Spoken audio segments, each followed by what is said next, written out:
Satisfying resignation. When I was a student, I had a few rough casual jobs. One of them involved waking up at 5 a.m. to sort deliveries for a paper shop.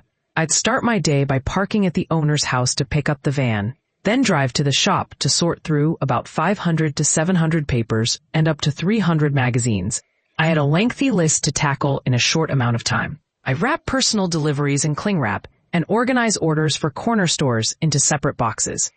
My goal was to deliver efficiently, tossing papers onto lawns or handing them over at shops.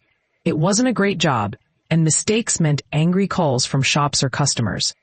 The owner had a specific number of pickups he wanted and always wanted to ensure he had enough stock for walk-in customers. I had to deliver to shops and individuals, and by 6 a.m., I was already on the road for about 4 hours. If the printers shorted their deliveries, I had to take the heat from corner stores, all to make sure the owner never ran low on stock. To top it off, he underpaid me by about 2 hours for every shift.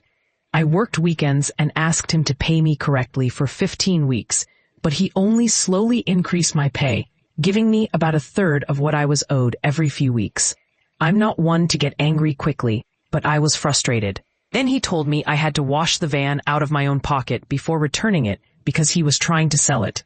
The van was starting to need repairs, and I doubted I'd get reimbursed for the car wash. When he called me after my shift one Sunday to scold me about the van not being washed, that was the last straw. I didn't quit on the spot, but I fumed about it for a couple of days before making my plan.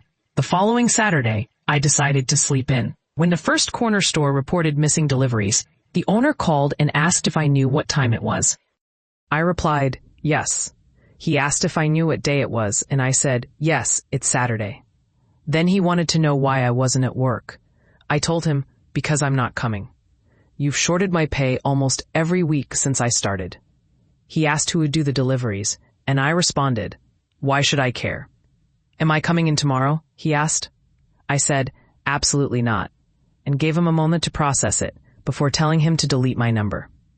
Later, I visited the corner stores and explained how he often shorted their orders to keep his stock high and that he wasn't paying his delivery drivers. I advised them to reach out to other paper shops for their orders. About 4 months later, the shop closed permanently. I like to think I played a small part in that by tarnishing his reputation.